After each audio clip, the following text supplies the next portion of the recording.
Hi friends, எல்லாம் நல்லா இருக்கிறீங்களா? ஓம் ஸ்ரீ சாய்ராம், ஓம் ஸ்ரீ சாய்ராம், ஓம் ஸ்ரீ சாய்ராம். நம் சாயன்பர்கள் அனைவருக்கும் வணக்கம். நம்ம சேனலில் இப்போ தான் நீங்கள் ஃபஸ்ட் டைம் வீடியோ பார்க்குறவங்களா இருந்தீங்கன்னா சப்ஸ்கிரைப் பண்ணிடுங்க. சப்ஸ்கிரைப் பண்ணிவிட்டு பெல் பட்டனை கிளிக் பண்ணி ஆளுங்கிற ஆப்ஷன் கொடுத்துருங்க.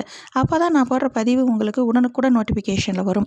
அப்படி நோட்டிஃபிகேஷனில் வந்த உடனே அந்த பதிவை பார்த்து அதனோட முழு பலனையும் பயனையும் நீங்கள் அடையணும். அதுதாங்க என்னோட விருப்பம். சாயப்பாவின் அன்பு கட்டளை. ஓகே ஃப்ரெண்ட்ஸ், இன்றைக்கி நம்ம பார்க்க போகிற பதிவு ரொம்ப முக்கியமான பதிவு. என்ன அப்படின்னு பார்த்தீங்கன்னா, இன்றைக்கி வருடத்தின் கடைசி ஞாயிற்றுக்கிழமை.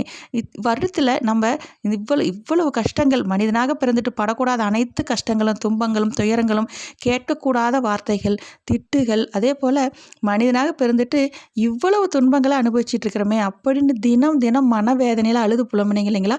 இன்றோட உங்களோட பிரச்சனைகள் அனைத்தும் முடிகிறதுக்கு இந்த ஒரே ஒரு பொருளை இன்று இரவு உறங்குவதற்கு முன்னாடி ஒரு கைப்பிடி அளவு எடுத்து இது போல் செய்துட்டு தூங்கி பாருங்கள்.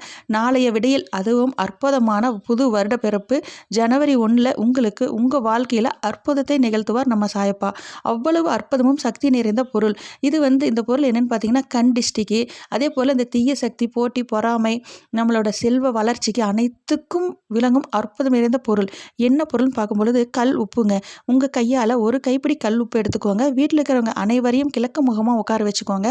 இந்த ஞாயிற்றுக்கிழமையில் இந்த கல் உப்பு பரிகாரம் செய்யும் பொழுது அதீத பலன் தரும். அதுவும் வருடத்தின் கடைசி ஞாயிற்றுக்கிழமையில் செய்யும் பொழுது மிக அதீத பலன் கொடுத்து உங்களுடைய அனைத்து பிரச்சனைகளையும் இந்த கல்லுப்பு தீர்த்து வைக்கும். அப்புறம் வீட்டில் இருக்கவங்க அனைவரையும் கிழக்கு முகமாக உட்கார வச்சுக்குவாங்க. தலையை 3 சுற்று சுற்றுங்க. எல்லாத்தையும் கிழக்கு முகம் உட்கார, எல்லா தலையும் சுற்றிட்டு நீங்களும் கிழக்கு முகமாக திரும்பி உங்கள் தலையும் 3 முறை சுற்றிட்டு ஒரு கைப்பிடி அந்த உப்பை அப்படியே எடுத்துகிட்டு போய் சிங்க் இருக்கு இல்லைங்களா, பாத்திரம் மேலுக்கும் தொட்டியில் போட்டு அப்படியே தண்ணியை விட்டுருங்க. இல்லையா ஒரு பக்கெட் தண்ணியில் அந்த உப்பை போட்டுருங்க.